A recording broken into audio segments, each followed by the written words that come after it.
This is the Same Jesus Podcast, a conversation between a pastor, a theologian, and their guests, excavating what it means to follow Jesus in the context of a movement known as the Foursquare Church. In this first season, A.J. Swoboda, Russell Joyce, and all their guests will discuss the identity and values that have been the ethos of Foursquare for the past 100 years. You're listening to Episode 7, Mission. A.J., you ready for this? I am burning with fire inside. Let's do this. Let's do it. Here we go. We're talking on this episode about mission. Again, reframing for anyone who decided to skip the first 6 episodes and just join the 7th. Yeah. We're doing a podcast and we're talking about the core DNA of the Foursquare movement, of which you and I are both licensed ministers. Yep. And we're pulling out some key themes, key words, and one of them is that mission is at the heart of what it means to be Foursquare. Yes. Yeah. That, and you could obviously make a theological statement, a biblical statement about that, but from a Foursquare standpoint, we believe that it is central to what it means to be Foursquare. And it's a couple, as we look in the history books, a couple examples. First, when Amy started Angela's Temple in 1923, January 1st, 1923. In her 30s, early 30s. Early 30s. 1 month after she started Angela's Temple, she announced that she was going to be beginning a Bible Institute, which is later and now is Life Pacific University. AJ, you and I both planted churches. When you planted Theophilus, 1 month after your first service, did you announce the starting of a Bible Institute? You know, I'd have to go back and reread some of the history, but if anything, nothing comes to mind. I don't recall starting a university. One month after Hope Brooklyn launched, I was thinking about, were we going to be alive, in the next month? Were we keeping the lights on? Yeah. How are we going to pay for coffee? Exactly. This was central. This was central for her. Like in the vision that God gave her, we're not just gathering people to be saved and to be a part of this church. We're gathering people to be sent out on mission. Yeah. Also, she was never the senior pastor of Angela's Temple. That's right. Her title was Evangelist in Residence. Could you imagine that too? It's like, I'm not the senior pastor. I'm just an evangelist in residence here. But that also says something really important, that her calling is to the nations, that our calling is not just to the single entity of one expression of church, but the capital C church. Yep. In a world where actually more and more I find senior pastors have the responsibility, more and more, just it feels like the role is running an institution. Right. Where it all is about kind of keeping the institution afloat, ensuring all is well. I think in the midst of all that, we've lost Paul's commandment that a pastor is called to do the work of evangelism. Yeah. And that we don't, a pastor should have at their heart the same kind of passion that Amy had, that our primary role is reaching the unconverted for Jesus. Yeah. Amy had to this end of her creative approach towards evangelism. One thing about Amy is her celebrity.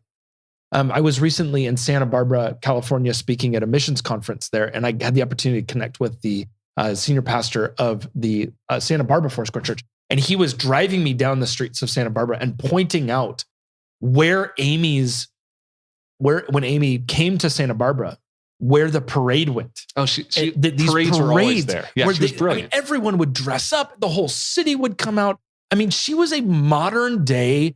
I mean, she was a celebrity who was uniquely equipped to utilize celebrity for the kingdom purpose. Yeah. I think at the end of the day, some may critique her and say, well, she just leaned too much into the celebrity stuff. Maybe she probably did later on. Maybe she did. Yeah. But look at the harvest and look at the result of this fruitfulness. So, one could have a critique about that, but at the end of the day, she was willing to use anything to reach any soul for Jesus. That was her prayer, constantly, like, Lord, give me souls. I know you want them. I want them too. Give us souls. Yep.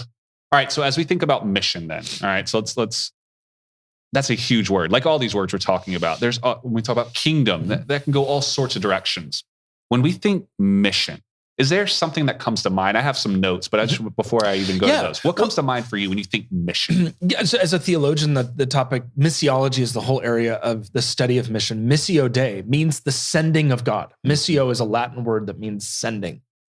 Throughout the Bible, whenever somebody encounters God, often there is an immediate connection to going somewhere. So for example, we see this in two places in the Bible. The prophets, Hosea, Joel, Jonah, many of the prophets, Ezekiel, the minute they hear God speak, the first words out of God's mouth to the prophet is go. Will you go? Yeah. Go. So, and the second thing that immediately comes to mind is that calling in Isaiah. When Isaiah sees God and Isaiah says, God says, who will go for us? And Isaiah says, I will go. I will go to where you are sending me to go. There's a deep connection between identity in God and being sent. I mean, Genesis 12, Abram. I mean, God comes to Abraham, or before he's Abram, and says, go. Yeah. Leave your home, leave your father's family, and go to the land that I will show you. But we are sent because Jesus is sent. Correct. We are not, ironically, we use language all the time that betrays our theology. Like we'll say, what is the sending church? What is the sending church? There's nowhere in the Bible where the church is the sending organization. The Trinity is the sending organization. Yeah. We are sent by the Father, the Son, and the Spirit. As I have sent you, Jesus told. So the idea is, and that's an important distinction, because often we think it's our mission. Yes. Like we have a mission. Yeah. We don't have a mission. No mission whatsoever. Well, what's that? I think the famous line Leslie Newbegin talks about: the church is not the agent of mission, but the locus of mission, the location of mission. Yeah. Or I think I've heard my friends talk about the church doesn't have a mission. God's mission has a church. Yeah, that's exactly right. Yeah.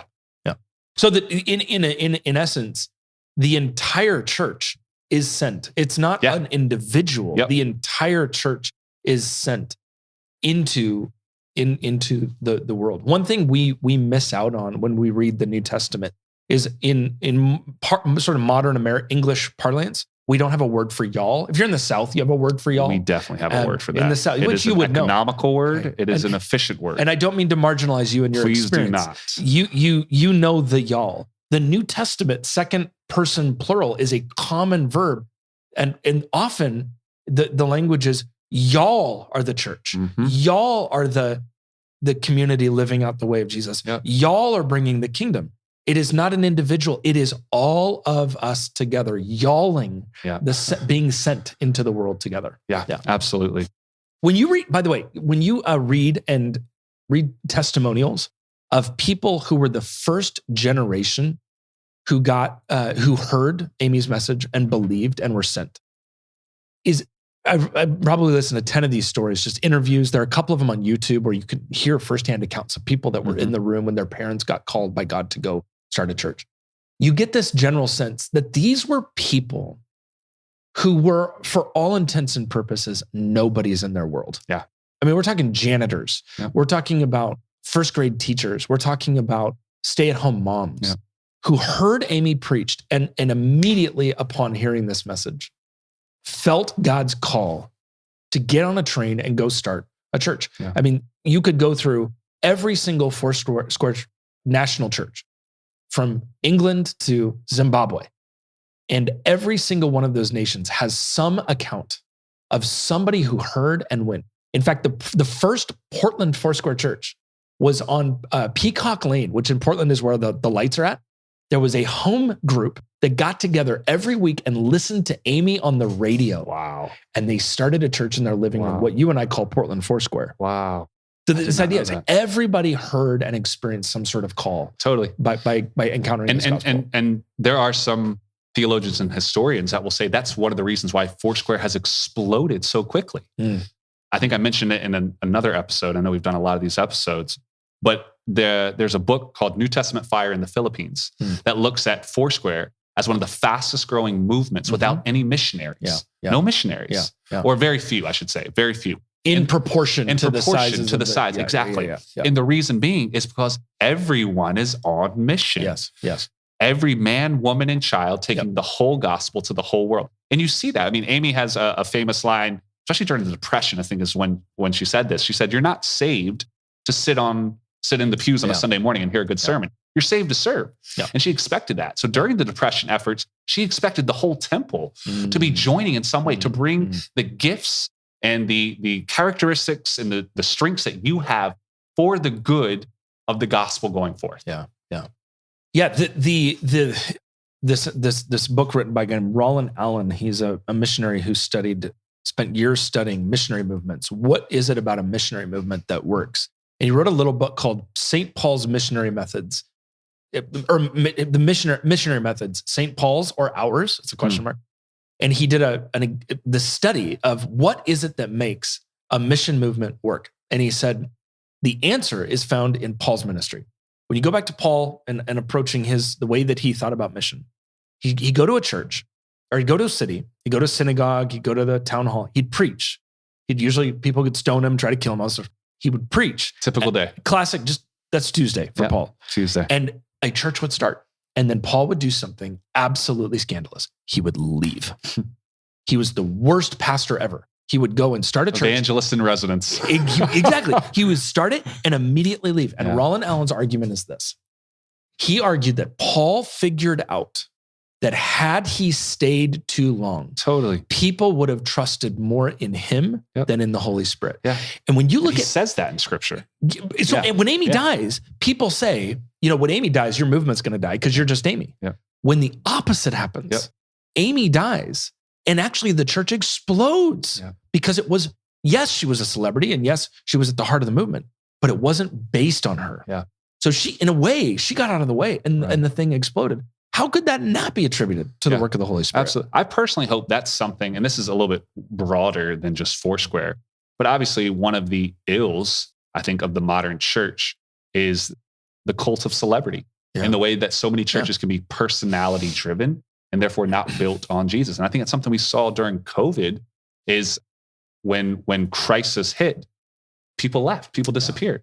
There's a recognition that perhaps we weren't discipling people into relationship with Jesus, but discipling people into the gifts of the pastor. There is so much power in having, I will never forget this. I was 21 years old in the basement at the Onyx House in Eugene, Oregon. And Ann Roth, Ann and Jared Roth. Legends. Ann looks me in the eyes. She gives me a Starbucks card and she says, why haven't you planted a church yet? Yes. I was 21 years old. Yes. I didn't know my head from a hole in the ground. I was an absolute train wreck of a teenager, early 20s. I didn't have no idea who I was. And here I had a Starbucks card now. A Starbucks card, right. And now I had a Starbucks card. All was well. And Lord knows what God could do with a Starbucks card. But she looked at me. And for a moment, I thought she was joking. And she didn't laugh. All of a sudden, I realized, these people actually think I can go. Yeah. Now, I wouldn't plant a church for another 6 years. But a seed was planted there. There was a seed early on with a Starbucks card that said, maybe you are equipped with everything heaven has for the work of ministry. We're actually going to talk to somebody today who embodies the power of calling. And everyone being on mission. 100%. Yeah. So who are we talking to? For this episode, we're not just having one interview guest, we're having two. Mission is so central to Foursquare's ethos, and they're such incredible practitioners and pastors in our movement that we thought, let's have more voices. Yeah, there's 1,000 people we could have for this one. Yeah, we're going to focus in on first. We're going to Nate Poetzl, friend, senior pastor at Faith Chapel, Billings, Montana. Yep, and Janelle Ibaven, awesome, who's the newly appointed associate pastor at Hope Brooklyn. But before that, and I think we're going to talk with her a lot about her time at Harvard University as the chaplain for Foursquare. It's going to be really great conversation. Let's get to Nate. Well, we have the privilege of getting to be with not only a dear friend, but really for me, who's been sort of a father for years. Yeah. And that is Pastor Nate Poetzl. Nate is senior pastor at Faith Chapel in Billings, Montana, actually where my dad grew up. So I get to go out once a summer and get to hang out with Nate and a bunch of people that are there. I'll be there this summer. I listen to a lot of podcasts, Nate, and I listen to every sermon you preach, and I have for years. And you start every single sermon with an invitation to people in the room who are what you call spiritually unresolved. It's very clear that you have a heart of a missionary. When you think about the church's role in missions, what do you think about? What is the church's call at this stage in global history? Thanks, A.J. Well, first, I appreciate kind words. I love you and Russ. I have so much appreciation for both of you guys.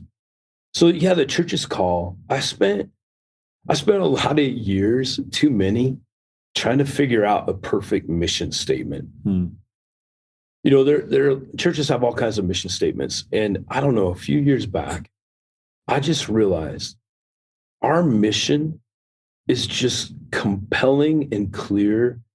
And it's given by Jesus. It's to make disciples of all nations.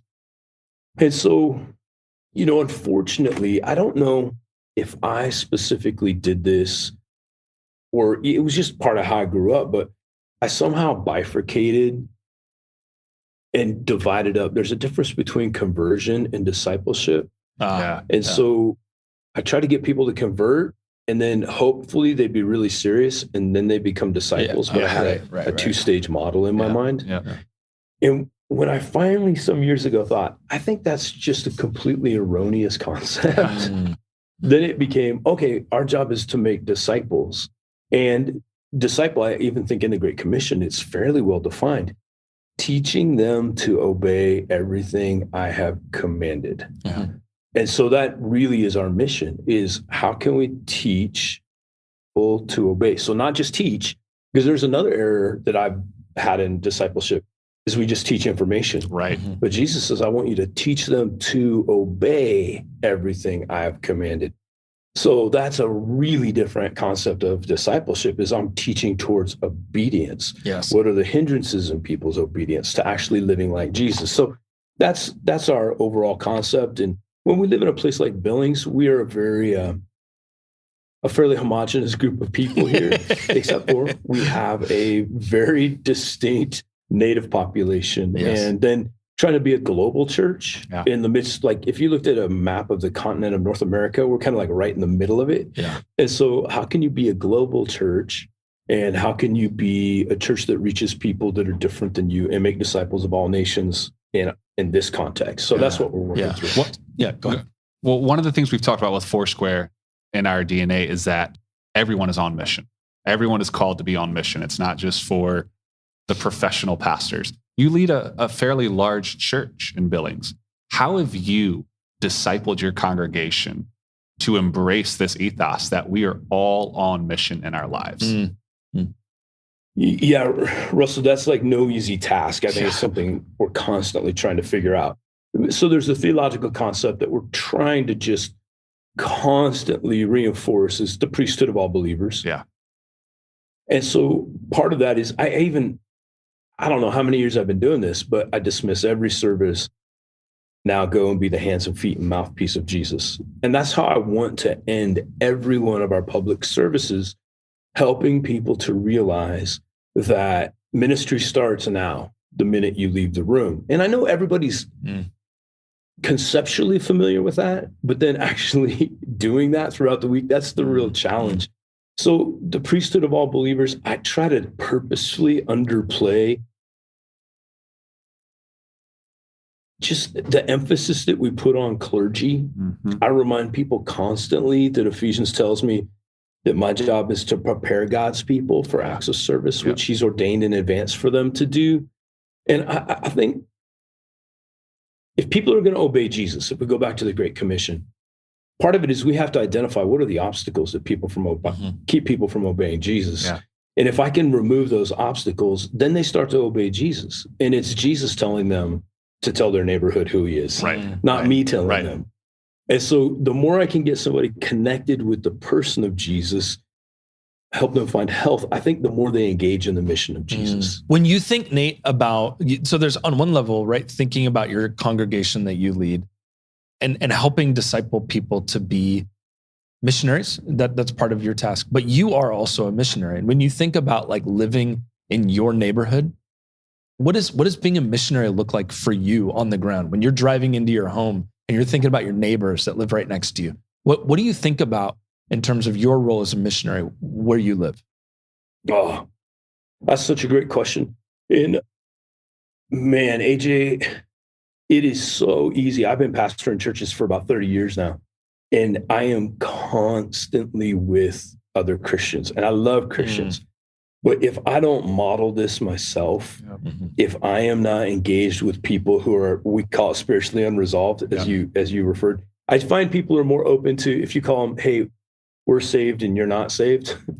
If you say I'm spiritually resolved, but you're not, it's not offensive. They're like, well, what do you mean by that? So, AJ, a couple of ways we've done that is one, I've just been very involved in our community. Have 4 kids who are all very involved in athletics. My last kid is graduating from high school, so I have to reinvent this. But kids sporting events, I coached or I was assistant coach on every team. I've coached soccer and baseball and track and a lot of years of football and quite a few years of basketball. Yes. And the reason is it was one of those times when I could invite everybody over to my house at the end of the year for a party. Right. And it wasn't weird. Right. It was a team party. Yeah. We run a small group in our neighborhood on Sunday nights. And when we started our small group, we live near a hospital, so we have a lot of doctors that live there. So my wife and I thought, hey, what if our small group didn't have anybody from our church in it? And so we ran a small group we had, get this, it was so fun to be the dumbest person in the small group. We had a neurologist, a general physician, we had a cardiac thoracic surgeon, we had a Ph.D. dietitian, and then 2 Mormons. Yeah. And we just built relationships. 2 Mormons. And so we invited them. Yeah. So we invited them all over, and we did, some people have heard of Rooted. We said, hey, all we're asking for is 10 weeks. Would you come over and hang out with us every Sunday night? And they all came, and a number of them became followers of Jesus. So cool. Wow. So just constantly thinking about that. What can I do to put myself into genuine relationship, not predatory relationship? Right. Because sometimes our relationships are predatory. We're looking for somebody to lead to Jesus, but genuine relationship with people who are spiritually unresolved. Yes. And so we just keep finding ways to do that. There can be a lot of tension between predominantly white churches, like your own. You generously use the word homogenous, but there can be some sticky situations when you think about a predominantly white community that's being a missionary to an indigenous church or an indigenous community. So when you think about being a community of missionaries to indigenous peoples in and around Billings, what do you think about? Well, AJ, some years ago, with a friend of mine who's very gifted in this area, I decided I'm going to take 1 week out of every year and try to make indigenous friends. And I use that phrase rather than do indigenous missions. So, in fact, I just came back last week from my indigenous trip, and we visited Pacific Islanders. It was fascinating. There's a whole different Hawaii than the one you go to. So there are incredible points of pain when I visit the reservations that surround me. We have 7 here in Montana, and then I've visited quite a few in Arizona and New Mexico. Because reservations and indigenous people have seen both the best and the worst of missions. Yes. And a mixture of missions and colonialism.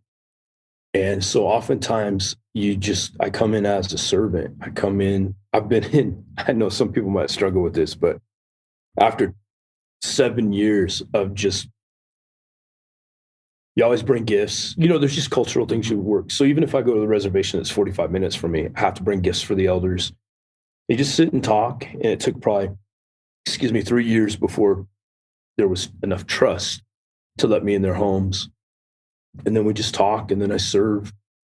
This is a true story. You guys, this is not going to be a West Coast scenario. 3 weeks ago, I get a call from an elder on the Crow tribe who I've been in more sweat lodges with and spent more time getting to know.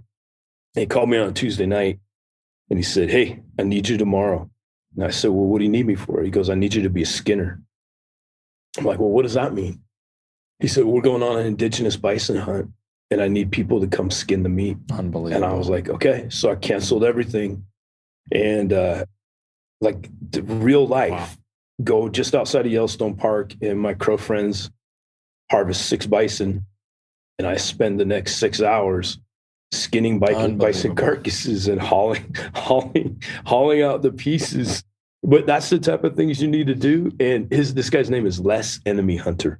And at the end of the day, he taps me on the shoulder and he says, good work. You're my friend. Oh my gosh. And that's 11 years of investment and less enemy hunter's life. Is that the greatest name of all time? Last name, Enemy Hunter, right? Yeah.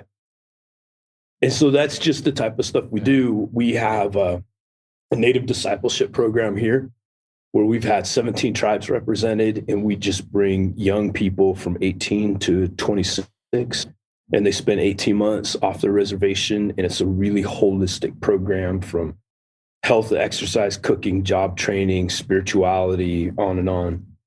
And then we try to send people back to the reservation with a plan. So it's equipping.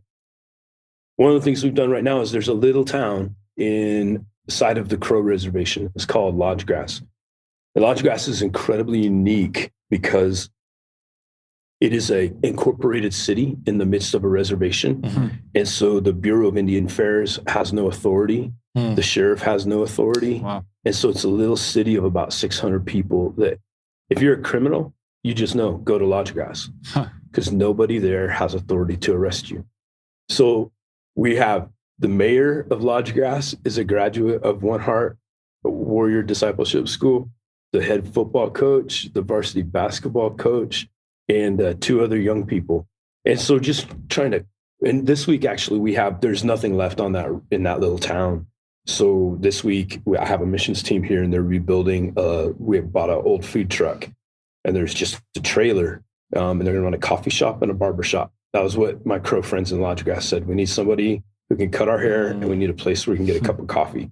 So that should be open in the next 2 months. Wow. And it's running completely by Indigenous people. But the really important thing is this. If you asked any of the Crows, they'd have no idea that a predominantly white church is involved. Yeah. It has to be led by Indigenous people. Yeah. Because it can't look like dependency in any fashion. So always being creative. We've tried a ton of things that fail, but we just keep trying. Yep. I think one other aspect as you're talking that's really interesting, a cool connection for all 3 of us is that we are attached to the church Faith Center. Yes. Nate, you were the college pastor at Faith Center. You were the college pastor. Lord have mercy. Yes. Great years. And now I'm senior pastor of the church. One of the phrases that you hear in the folklore around Faith Center that planted over 90 churches is, we give our best away. When you think about missions, and maybe there's some pastors or leaders here that we could have a temptation to hold on to people where we're invited to release them. Right. What encouragement would you give, Nate, to the pastors and the leaders, for all 3 of us having come out of Faith Center that has raised up and sent out? What encouragement would you give to release people? Yeah, that's a great question. Yeah, Russell, my history there and my time there, I'm so grateful for the things I learned from Steve Overman and Roy Hicks Jr. before that. Yeah, giving your best away. It is, here's one thing I find at a big church, it can be very comfortable. And so even with our staff, several years ago, anybody we would hire for our team, I think we have over a dozen full-time pastors. And I would say this, I'm going to hire you, but you will not work here for longer than 7 years. Because I realized this is a super comfortable place. Yeah. And at year 6, you have to begin to look at where you're supposed to go next.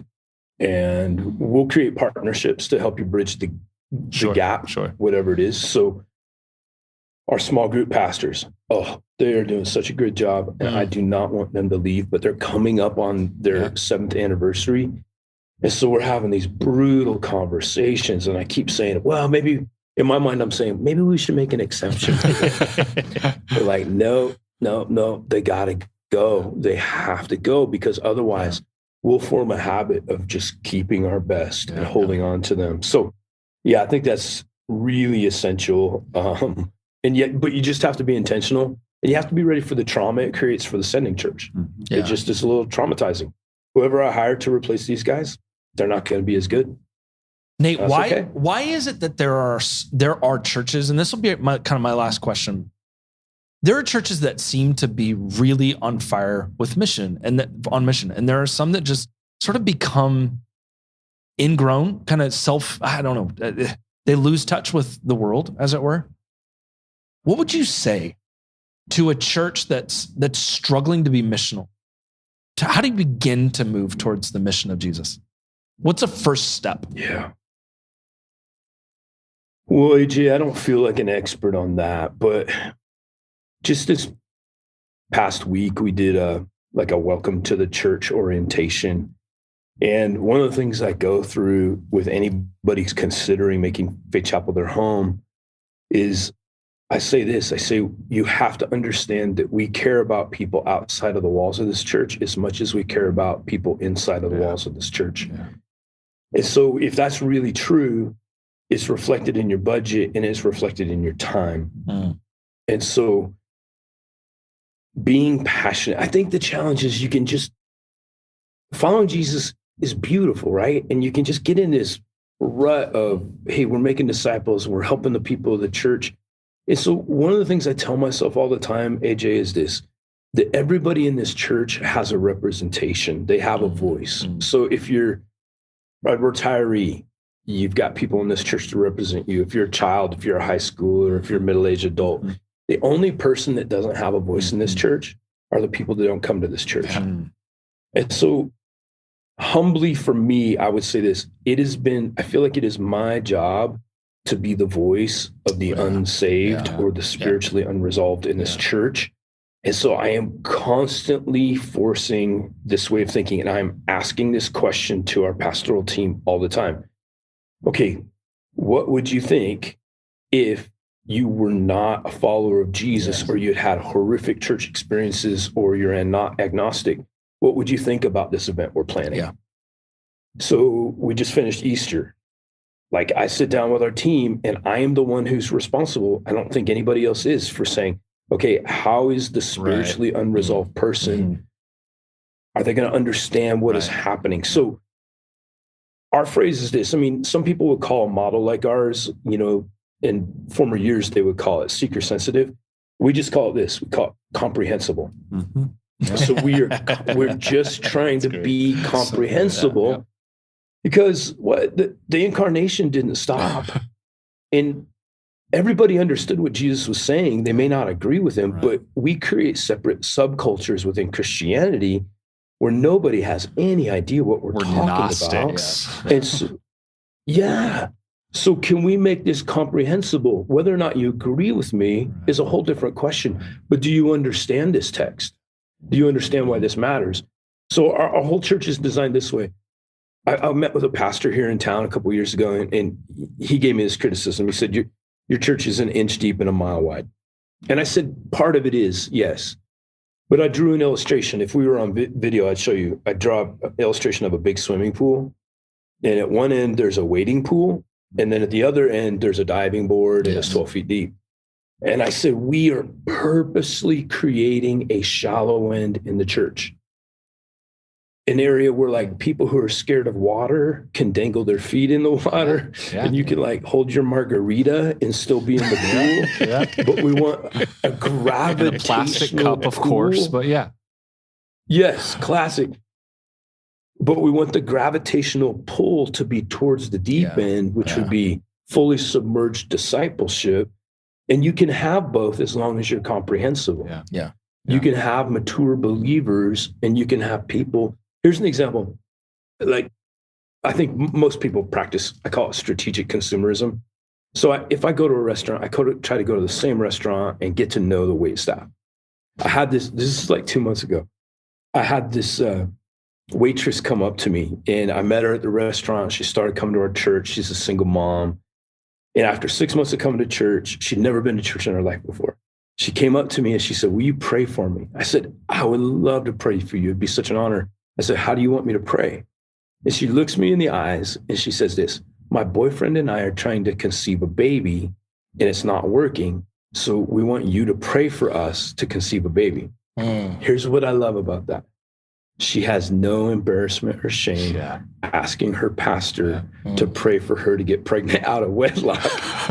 Yes. So I prayed for her. I didn't pray exactly how she wanted me to pray, but I prayed for her, right?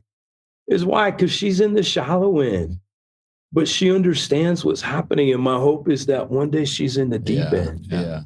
Nate, gosh, Nate, I so could good. talk to Nate forever. I know, I mean, he's seriously. like a father for me. Nate, by the way, I think is the only person I know that has been with me right after I've been attacked by a German Shepherd in Belarus and a Russian circus when my pant leg was ripped off. And I think Nate is the only person. How did we not lead with that story? I don't.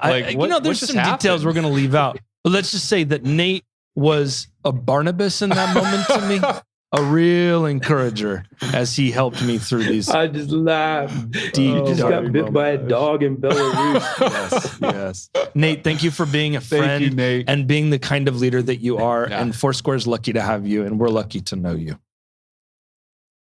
Oh, you guys, thanks for letting me be a part of this, and thanks for what you're doing. I respect you guys. Really proud of you both. Keep going. Thanks, Nate. Thanks, man. You got bit by a dog in Belarus? I'm not actually comfortable talking about this story. There's a story here. It's a missional story that needs to be shared. My therapist just heard a lot about this story. He's made a lot of money off this. Scars, both externally and internally.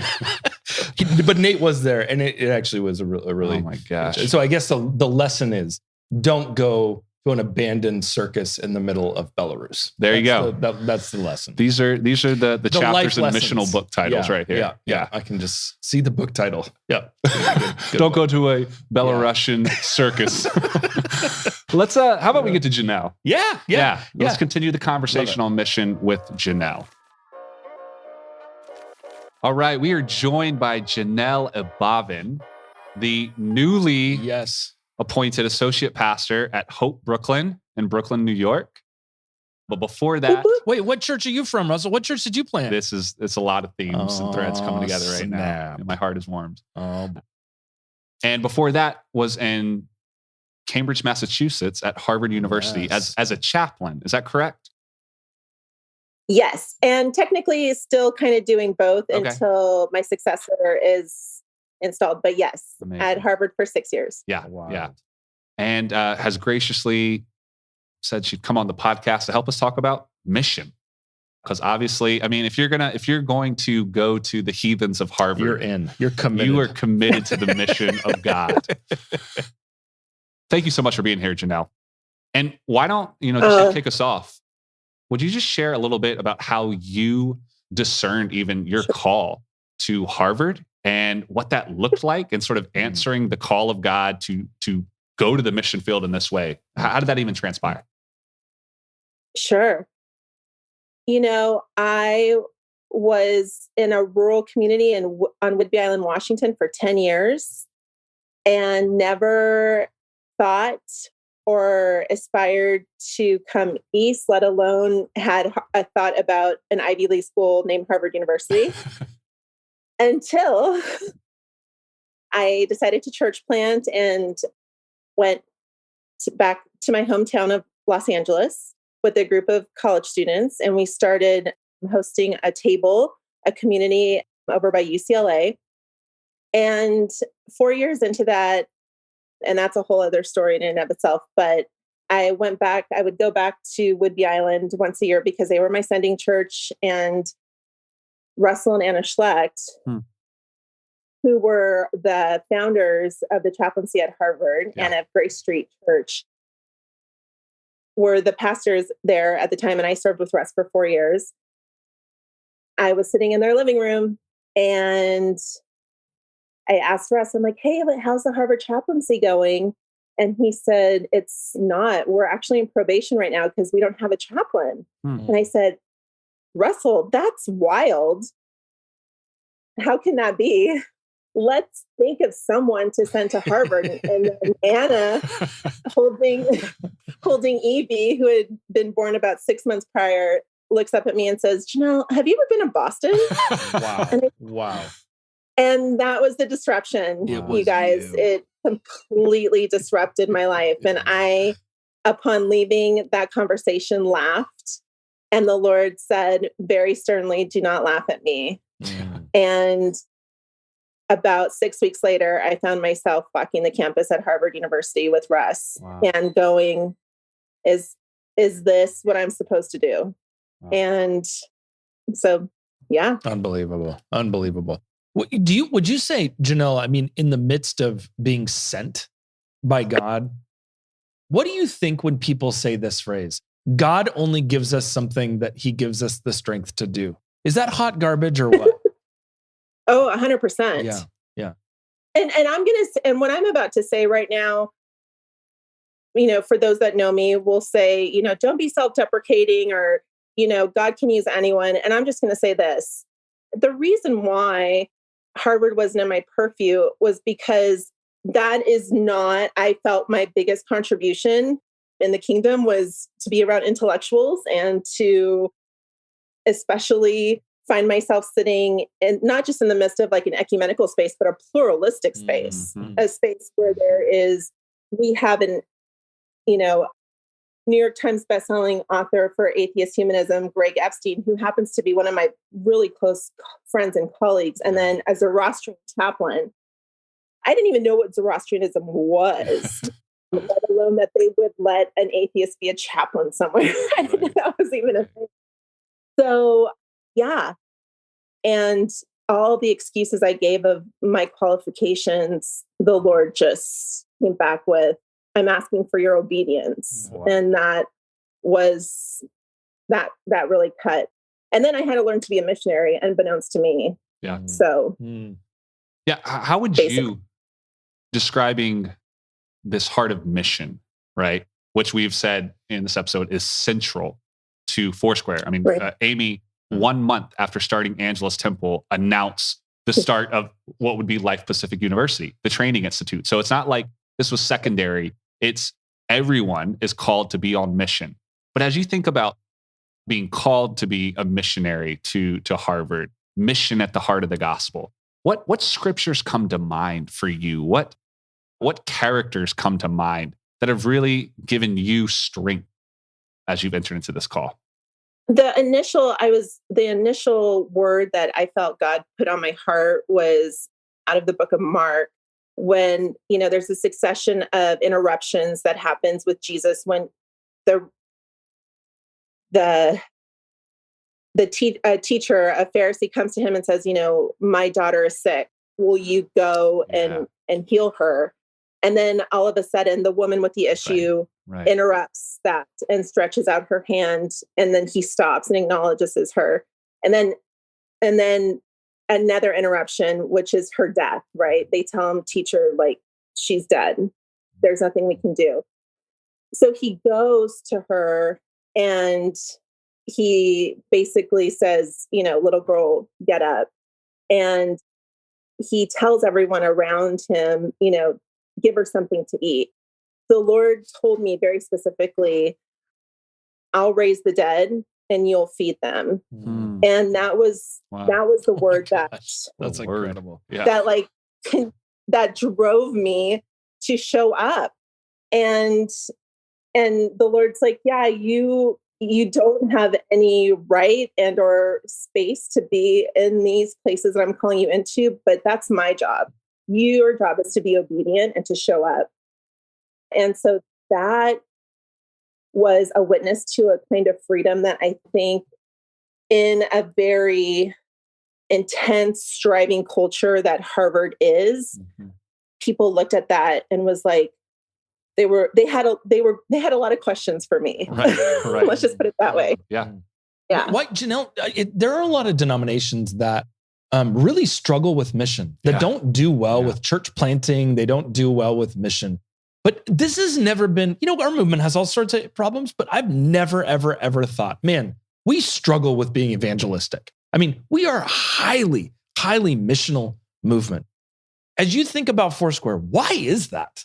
What is it about us that drives us, that compels us to be so crazy as to drop everything and go be chaplains at Harvard? Honestly, AJ, I think it has to do with our founder. I mean, she was a little wild. Understatement of the century. And it is like kind of the not PC thing to say crazy anymore. So I try to use other adjectives for that. I mean, again, this is my bananas, being in a very bananas. So we'll just say that. But her story, I mean, even with how she died and the kidnapping and all these things, really does bring this kind of mystery, and also like people can relate. Yeah. And also we're small. And I think when we're insiders, we think we're big, right? We think we're the end, like the beginning and like end. We're big, yeah.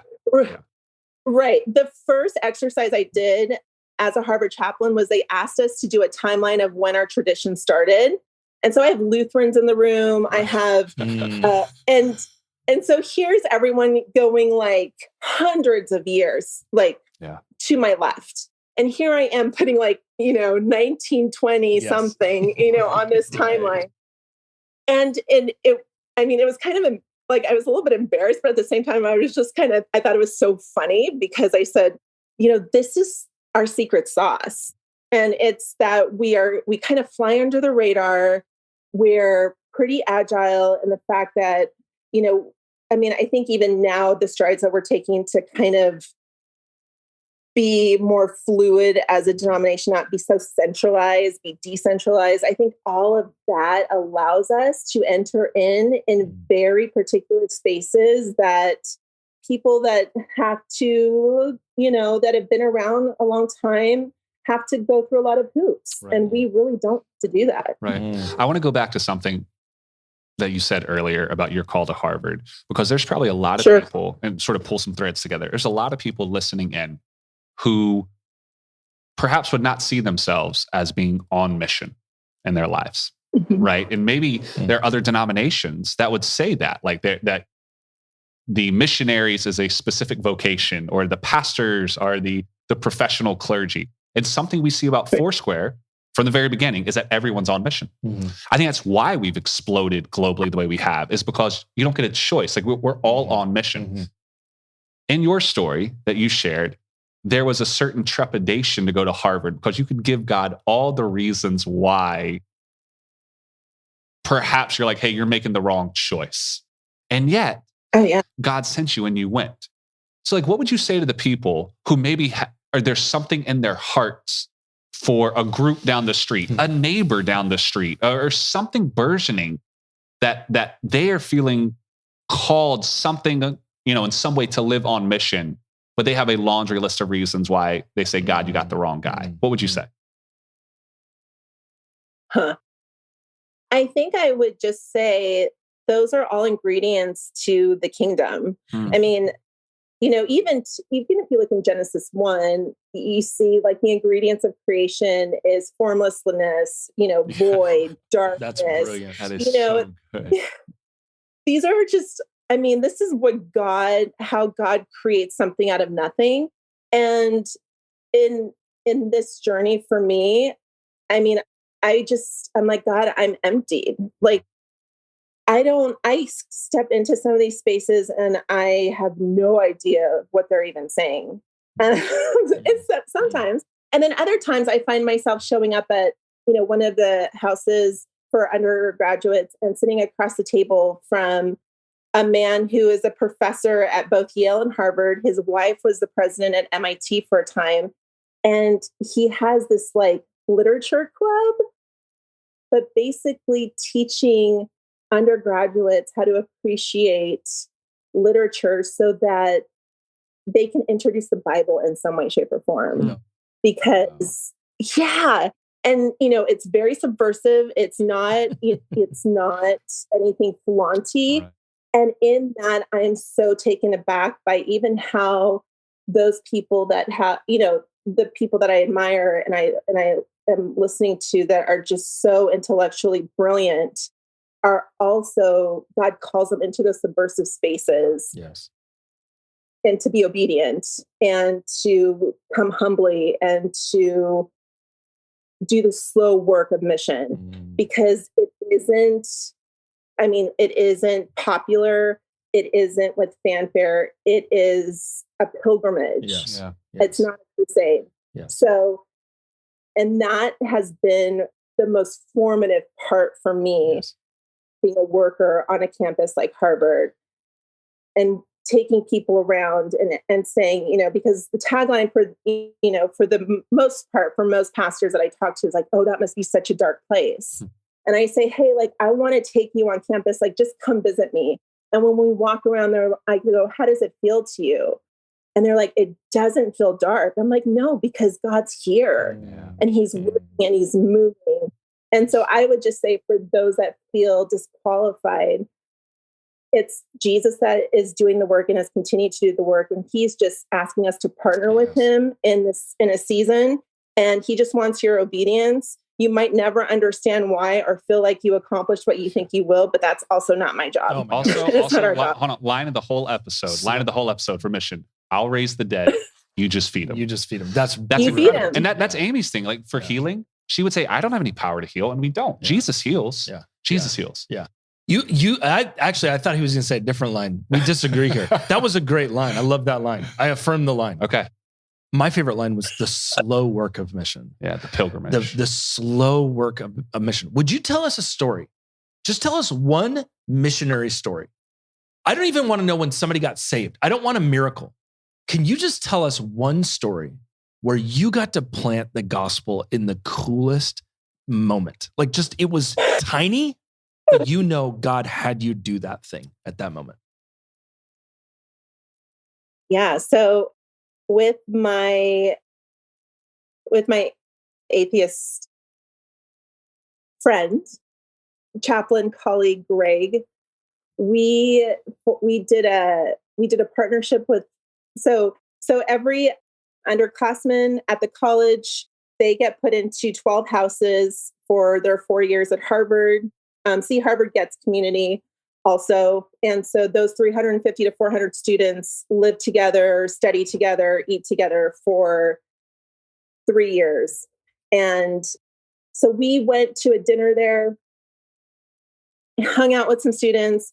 One of the students that was there was talking about her women's studies concentration. And I was engaging with her about that. It turned into a talk about sexuality. We were engaging with that. She leaves. I'm sitting there with Greg and he's staring at me. And he said, Janelle, he goes, can I ask you a question? And I said, absolutely. And he said, you talked so at ease about sexuality with the student. He goes, I have never seen a Christian engage in that way without being weirded out. And then I said, oh, and he goes, what gives you license to do that? And I said, well, Greg, can I tell you a story about Jesus? And he said, absolutely. And so for 7 minutes, I timed it because I looked at my watch. I talked with him about the life of Jesus and the people and the tables that he sat, the people he sat with, the tables he was at, the questionable women that he would be drawn to and that be drawn to him. And Greg was just sitting there in silence. And he said, Janelle, at the end of this, he said, and then as soon as the Holy Spirit said stop, I stopped. And he said, Janelle, and there was no altar call after this or anything like that. I was like, can I pray for you? None of that. Yeah. So the Holy Spirit didn't tell me to do that. But he did say this. He said, Janelle, if there were more Christians like you at Harvard, there would be more Christians. And I still to this day, this is years ago, get emotional thinking about it because just about 2 hours prior, I was on the phone with Tammy Denahue, who was our general supervisor at the time. And I told her, I said, Tammy, I think I'm a sitting duck here. I think I'm I don't know what I'm doing here. And I feel like I'm failing at this assignment. And she just said, Janelle, show up and be faithful. And then this happened. Wow. And the Lord just reminded me, again, AJ, to what I said earlier, you're in a slow cooker. This work is not quick, nor should it be, because formation isn't quick. Yeah. Formation is slow. And I left there. Oh, and Greg also said, how can I keep you at Harvard? Do you need help fundraising? And this man this man like is responsible for putting an atheist humanist on every major college campus in the country. And he wants to keep a Christian raises at over Harvard. millions. Yes. And again, like, and here's what I want to say to our pastors and leaders. My goal is not to say the sinner's prayer with Greg.